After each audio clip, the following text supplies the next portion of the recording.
Sete Dias em TB, dirigido por José Padilha, também com outros brasileiros aí na equipe técnica, protagonizado por Daniel Bru e Rosamund Pike. O filme acompanha o sequestro do avião do Air France A300 em 1976, 77, se não me engano, 76, que ficou pousado em Uganda, no aeroporto, melhor dizendo, de Entebbe, por isso o nome do filme.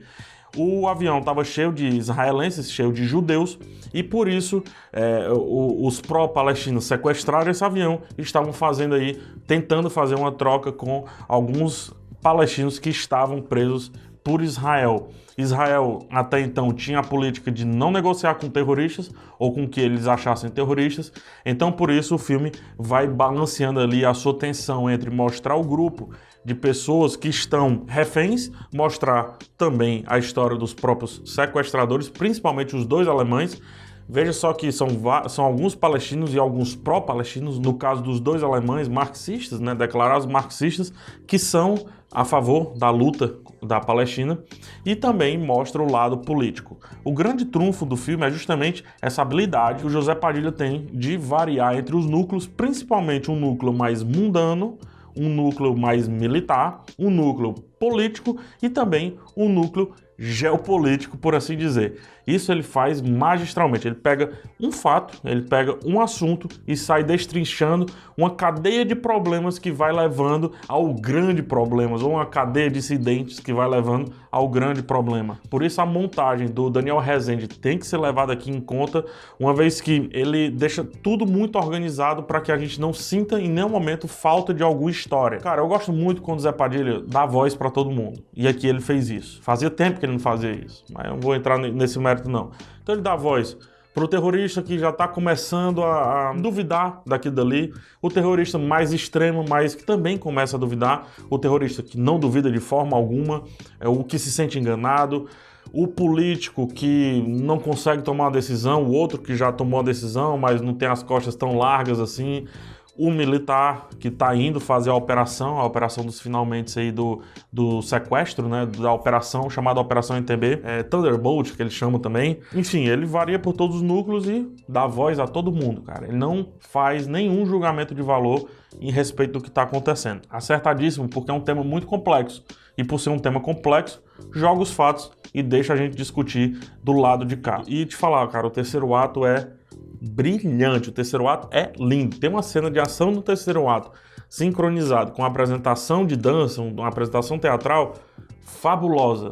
José Padilha em nível extremo. Eu digo mais, José Padilha em nível extremo, Rodrigo Amarante, que fez a trilha sonora, também muito no extremo, o queridíssimo Daniel Rezende, praticamente o dono desse vai e vem aí dos dois núcleos, e a fotografia do Lula Carvalho, que segue o filme inteiro num deleite maravilhoso. As assinaturas do Padilha são bem claras, mas ele tira algumas mais normais, como por exemplo a narração, não tem narração, uma vez que a história pertence a vários núcleos e não a uma pessoa só. A personagem da Rosamund Pike é a personagem mais estranha para mim, a personagem mais difícil de entender, e também a atuação mais complicada do elenco. Só que tem um momento que ela vai entregando uma cara de louca, assim, dos olhos arregalados e tudo, que a gente vai entendendo a paranoia dela e fica bem interessante. E é muito bem trabalhar os dois alemães dentro do filme, que é o Daniel Bru e a Rosamund, porque eles são peça-chave para a discussão principal do filme. Eles estão pegando os judeus e estão separando em salas. E os dois alemães não estão concordando com isso, por mais que eles sejam terroristas. Então colocar essa atuação sempre errante, variante do Daniel Bru e também da Rosamund, para mim, acerto perfeito da direção e, obviamente, do roteiro em propor essa situação aí pro diretor e pro elenco. O problema que eu vejo do filme é talvez ali no meio dele, talvez ali as escolhas que tem o José Padilha em não balancear a ação durante o filme inteiro. A ação no final é tão boa, mas tão boa, que eu me pergunto, por que não traz isso um pouquinho pra frente? Por que não mostra, por exemplo, mais ainda os militares treinando para aquilo dali, uma vez que no final de tudo, no final de toda a história, foi o exército israelense que saiu ganhando nisso tudo aí, né? Que ganhou fama, inclusive um membro do exército, ou aproximado ao exército, chegou a ser até primeiro-ministro por conta exatamente dessa operação aí.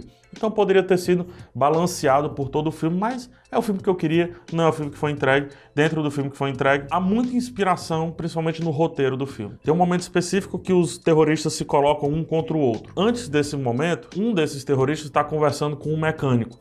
em cima, acredito que seja em cima da sala onde eles estavam, enfim, onde estava a caixa d'água.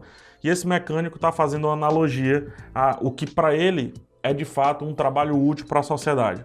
Caso você concorde ou não, são outros 500. Mas colocar o embate dos terroristas depois da, para mim, a melhor cena do filme, que é o mecânico e o terrorista conversando, enquanto o mecânico resolve um problema de água, um problema hidráulico, é carinho, é sensibilidade, é saber sobre o que está falando. É não chegar mais na frente e colocar um terrorista contra o outro simplesmente porque sim, simplesmente porque ele acha que deve ser colocado. Não, existe um diálogo antes que justifica tudo que vem a seguir. Comenta aqui embaixo, me diz aí o que é que você acha sobre 7 dias em NTB. Se gostou, joinha. Se não gostou, dislike. Um beijo em todos, até o próximo vídeo e tchau.